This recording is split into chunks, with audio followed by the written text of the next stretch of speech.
Ahí va, un sacerdote ateo. Es otro de Catón. Ah, qué hermoso. Una mañana se dio cuenta de que había dejado de creer en Dios. Recordaba la hora en que lo supo, las 8:40. Acababa de decir la misa de 8 y vio el reloj de la sacristía. Por eso pudo registrar el momento exacto en que hizo ese descubrimiento. No sintió ningún sobresalto, cosa rara. Se preguntó solamente, más con curiosidad que con inquietud, si habría otros sacerdotes como él, que tampoco creían en Dios. Creer en Dios, pensó mientras se despojaba de los ornamentos, era algo al mismo tiempo fácil y difícil. Fácil si crees en Él porque otros creyeron y te transmitieron la creencia. Dios, se dijo, pasa de padres a hijos, como el reloj del abuelo o las recetas de cocina de la abuela. En cambio, si te pones a pensar y ves las cosas que ves y oyes lo que oyes, creer en Él se vuelve más difícil. Se dirigió a la casa parroquial, bebió el acostumbrado café y echó una ojeada al periódico local. Después subió a su cuarto y se tendió en la cama. En el buró a su lado estaba la fotografía de su mamá. Por ella entró en el seminario. Alguien le dijo a la buena señora que si daba un hijo a la iglesia, se ganaría el cielo. Tenía 11 años cuando salió de su casa para ir a aquel lugar que visto desde fuera parecía prisión y visto desde dentro era prisión. El primer día que estuvo ahí hizo a un lado la porción de aguacate que le sirvieron con la sopa de arroz en la comida.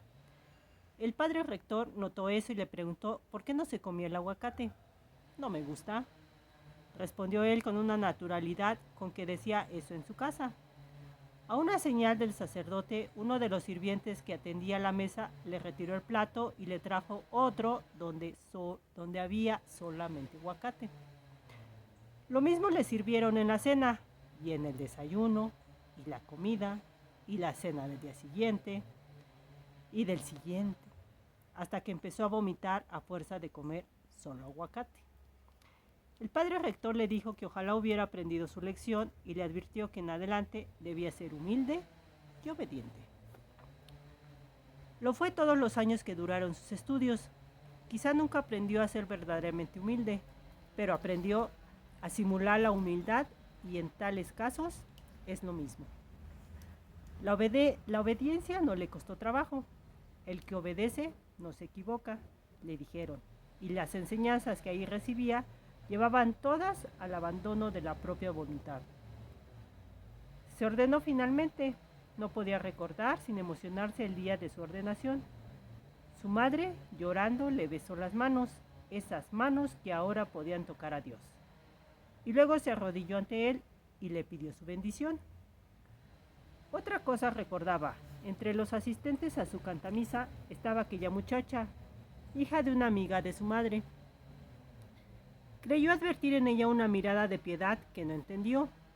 ¿Por qué lo veía así? Como con compasión, si ahora él era un representante de Cristo en la tierra. Se entregó a su ministerio con devoción de apóstol. Un temor reverente lo poseía cuando consagraba la hostia y convertía aquel disco hecho de harina y agua en la carne y la sangre de Jesús. Cumplía fervorosamente, por no decir apasionadamente, sus deberes sacerdotales. Quería salvar todas las almas. Luego, con el tiempo, vino esa enemiga solapada, la rutina. Ni siquiera se percató de su llegada, de modo que no luchó contra ella como luchó contra las tentaciones de la carne. Y entonces, anciano casi ya, sucedió lo de aquella mañana. Se dio cuenta de que ya no creía en Dios. Siguió hablando de él, claro, en los sermones de la misa, pero lo hacía automáticamente mientras pensaba en otra cosa.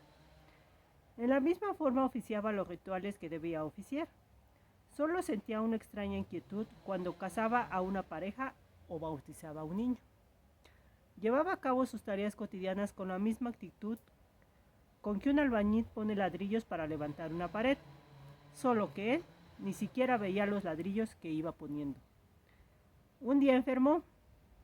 ¿Por qué vomitaba tanto?, pensó con sonrisa de tristeza.